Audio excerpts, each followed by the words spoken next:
Hey everyone, so in the last video we talked about the black body radiation and we got to know about the failure of classical mechanics in explaining it. So हमने जाना कि classical mechanics black body radiation को explain करने में fail बस इसलिए हो गई थी क्योंकि जितने भी साइंटिस्ट ने क्लासिकल फिजिक्स की हेल्प से ब्लैक बॉडी रेडिएशन को एक्सप्लेन करने की कोशिश की थी, उन्होंने ये कंसिडर किया था कि आपके जो लाइट एंड पार्टिकल्स होते हैं वो आपस में कितनी भी अमाउंट ऑफ एनर्जी को एक्सचेंज कर सकते हैं एंड इस वजह से हमें अल्ट्रा वायलेट कैटास्ट्रॉफी देखने को मिली थी and that could not be explained bye classical physics. अब इसके बाद फिर प्लैंक्स ने अपनी हाइपोथेसिस क्वांटम हाइपोथेसिस को इस्तेमाल करके ब्लैक बॉडी रेडिएशन को कम्प्लीटली सॉल्व कर दिया था। तो उसी सीरीज में हम क्वांटम फिजिक्स का इस्तेमाल करके आज फोटो इलेक्ट्रिक इफेक्ट को समझेंगे। तो आज समझ लेते हैं फोटो इलेक्ट्रिक इफेक्ट क्या होता है। पहले तो फोटो इलेक्ट्रिक इफेक्ट का मतलब आप जैसे नाम से ही समझ में आ रहा होगा आपको, एक फोटो एक इलेक्ट्रिक। इसका मतलब फोटो मतलब लाइट, लाइट से आपका कोई इलेक्ट्रिक यानी कि इलेक्ट्रिसिटी से रिलेटेड कोई इफेक्ट है। सो इन 1887, so let me actually take you to my notebook. Okay, so in 1887 Franck Hertz, जिनके नाम पे हम फ्रीक्वेंसी की यूनिट जानते हैं हर्ट्ज, तो इन्होंने ऑब्जर्व किया। तो फ्रैंकी भैया ने क्या ऑब्जर्व किया हम लोग ये समझ लेते हैं। तो फ्रैंकी भैया ने ऑब्जर्व किया कि अगर आपके पास कोई एक मेटल की प्लेट है या शीट है and you're kind of sending some radiation over it, तो यहाँ पर आपके इलेक्ट्रॉन्स एमिट हो सकते हैं। ठीक है, एमिट होने का मतलब ये है कि वहाँ से लाइट की वजह से यहाँ पर इलेक्ट्रॉन का एमिशन हो सकता है। ठीक है, इट वॉज हो सकता है, ही वॉजंट श्योर कि होगा ही होगा, ही जस्ट सेड कि हो सकता है, ही ऑब्जर्व्ड दैट। ओके, तो इसी के कंटिन्यूएशन में क्या हुआ, एक साइंटिस्ट हुए जिनका नाम था फिलिप लेनर्ड। इन 1902 ही ऑब्जर्व कि जब आप फोटो इलेक्ट्रिक इफेक्ट को देखते हो तो उसके लिए ज़रूरी है कि आपके जो लाइट यानी इनकमिंग लाइट है उसकी जो फ्रीक्वेंसी है उसे एक पर्टिकुलर फ्रीक्वेंसी से ज़्यादा होना चाहिए। एंड उन्होंने कहा कि this particular frequency will be your threshold frequency. Okay, so this was threshold frequency and he said कि this threshold frequency will depend upon the nature of the material and nothing else. Okay, all right, and then he added, if your frequency of light is less than nu naught, then आप कितनी भी intensity की light अपने metallic plate पे डाल लो, आपको कोई भी फोटो करंट नहीं देखने को मिलेगा या फिर फोटो इलेक्ट्रिक इफेक्ट आपको देखने को नहीं मिलेगा। तो यहाँ पर आपकी जो इंटेंसिटी है that can be anything but you won't be able to see this photo electric effect. ठीक है, अब इन्होंने एक और बात ऐड की, इन्होंने ये कहा इफ आपका nu is greater than nu naught, then जो आपका नंबर ऑफ फोटो इलेक्ट्रॉन्स हैं, ठीक है, so the number of photo electrons, ठीक है, फोटो इलेक्ट्रॉन्स का मतलब ये होगा कि लाइट जब आपकी सरफेस पर पड़ती है तो जो भी इलेक्ट्रॉन निकलेगा हम उसे फोटो इलेक्ट्रॉन बोलेंगे। ओके, तो the number of photo electron will be directly proportional to the intensity of light. ठीक है, number of will be proportional to intensity of light, या फिर जो इनकमिंग लाइट है उसकी इंटेंसिटी पे डिपेंड करेगा। अब इन्होंने एक और ऑब्जर्वेशन की, इन्होंने ये कहा कि जो किनेटिक एनर्जी होगी आपकी इलेक्ट्रॉन्स की, जो भी किनेटिक एनर्जी होगी, that kinetic energy is directly proportional to, या फिर you can just say it is dependent upon frequency, it is dependent upon frequency only and not on intensity of light. Okay, all right, so ये सारी observations होने के बाद भी हम classical physics की हेल्प से इसे एक्सप्लेन नहीं कर पाए, and the reason was again कि आपकी क्लासिकल फिजिक्स ये अज्यूम करती थी कि आपकी जो वेव्स आ रही हैं, इनकमिंग वेव्स आ रही हैं, those waves can give any amount of energy to the particles, in this case electrons, but that was not the case. ठीक है, तो in 1905 Einstein kind of took this quantum physics and he was like, बेटा तुमसे ना हो पाएगा, and based on quantum physics he solved this photoelectric effect wali mystery. So how did he solve this mystery? Let's just try to understand this. जैसा हम लोगों ने अभी देख लिया कि आपकी जो लाइट आपकी कोई सरफेस पर पड़ती है, इन दैट केस आपको क्या होता है, आपके इलेक्ट्रॉन्स एमिट हो जाते हैं यहाँ से। ठीक है, सो आइंस्टाइन सेड जब लाइट एक फॉर्म ऑफ एनर्जी है, देन जो अगर प्लांक की क्वांटम थ्योरी का अगर हम यहाँ पे लगा देते हैं तो आई कैन एक्चुअली थिंक कि जो लाइट है, light is composed of several particles, और इन्होंने इन पार्टिकल्स का नाम दिया फोटॉन्स।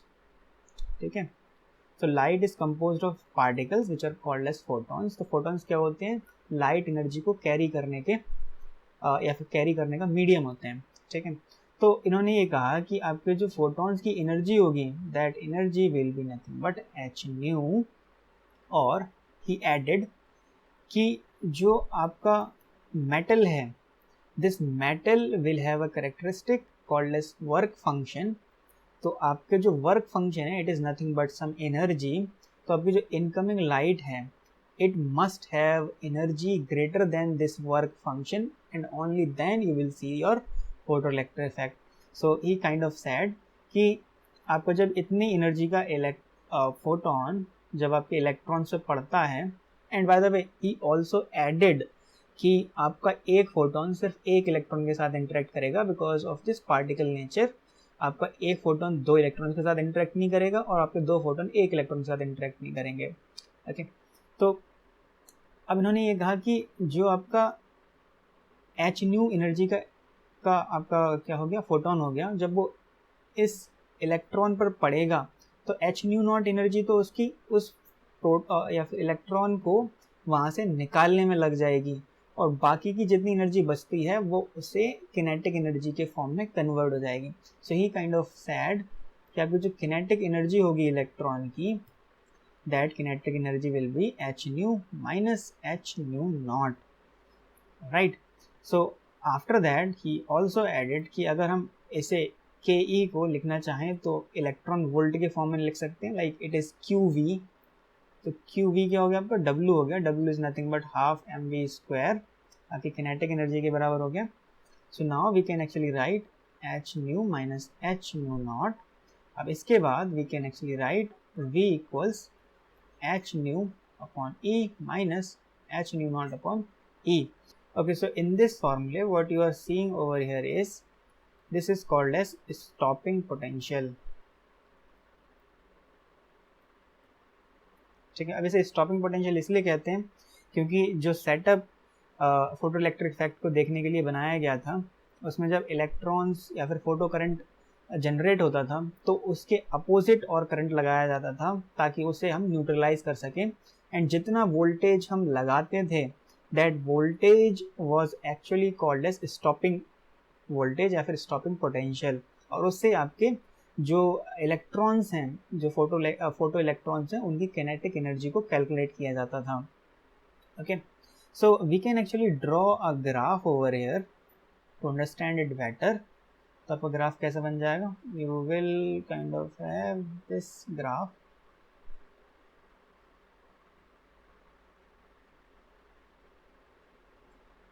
तो अगर यहाँ पर एक्स एक्सिस पर ये न्यू है और ये यहाँ पर स्टॉपिंग पोटेंशियल v है या फिर सिर्फ पोटेंशियल v है, देन आपको क्या होगा, एक पर्टिकुलर फ्रीक्वेंसी से यहाँ पर आपका वोल्टेज बढ़ना स्टार्ट होगा, that stopping potential will start to increase, and now you can actually extrapolate this graph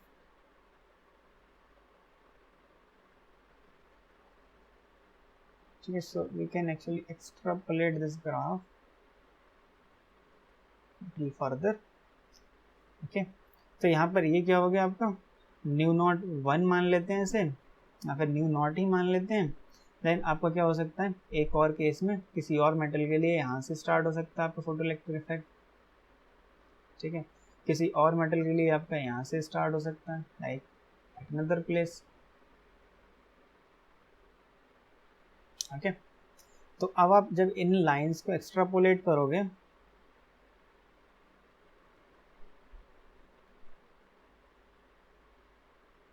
okay, so in this case आपको क्या आएगा, कुछ यहाँ पर आ जाएगा. It has to be something over here.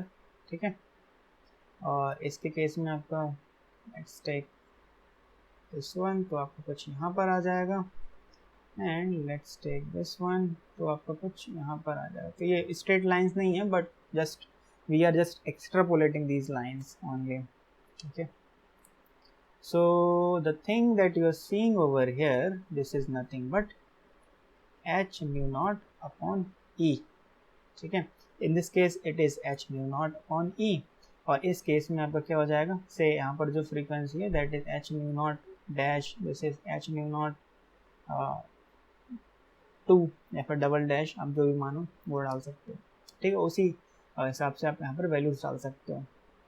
ठीक है, so these are nothing but your work functions. ठीक है, work function in the form of potential. Okay, तो इसका मतलब ये हो गया कि आपको मिनिमम इतना वोल्टेज जनरेट करना पड़ेगा बाय द फोटो या फिर फोटॉन्स के द्वारा, इतना मिनिमम पोटेंशियल जनरेट करना पड़ेगा या फिर इतनी एनर्जी देनी पड़ेगी इलेक्ट्रॉन्स को, तब जाके वो यहाँ पर बाहर आएगा यहाँ से. ठीक है, जैसे कि आप ग्राफ में देख पा रहे हो गए. ठीक है, so with this kind of theorem Einstein kind of explained this photoelectric effect and he got the Nobel Prize for it. Alright, so यहाँ पर एक और चीज़ रहेगी, जैसे जैसे जैसे आपकी इंटेंसिटी यहाँ इंक्रीज करेगी, तो जैसे मैंने बताया अगर आपका एक फोटोन है तो this photon will interact with 1 electron. ठीक है, तो जब एक इलेक्ट्रॉन के साथ इंटरेक्ट कर रहा है तो जो इंटेंसिटी होती है, ठीक है, तो इंटेंसिटी इज नथिंग बट, जैसे अगर मैंने एक एरिया लिया तो इस एरिया में कितने नंबर ऑफ फोटॉन्स हैं. ठीक है, so this is nothing but your intensity.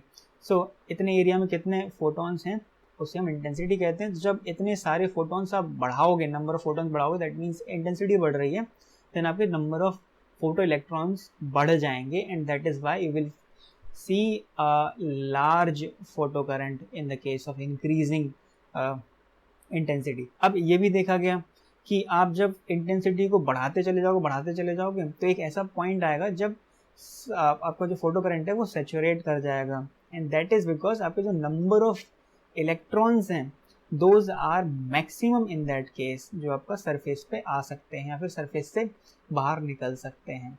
ठीक है, okay. So everyone, this was all about photoelectric effect. So in the next video we'll talk about Compton's effect, and after that we'll be taking upon the mathematical tools required for quantum mechanics. And so thanks for watching this video, and I hope to see you in the next one.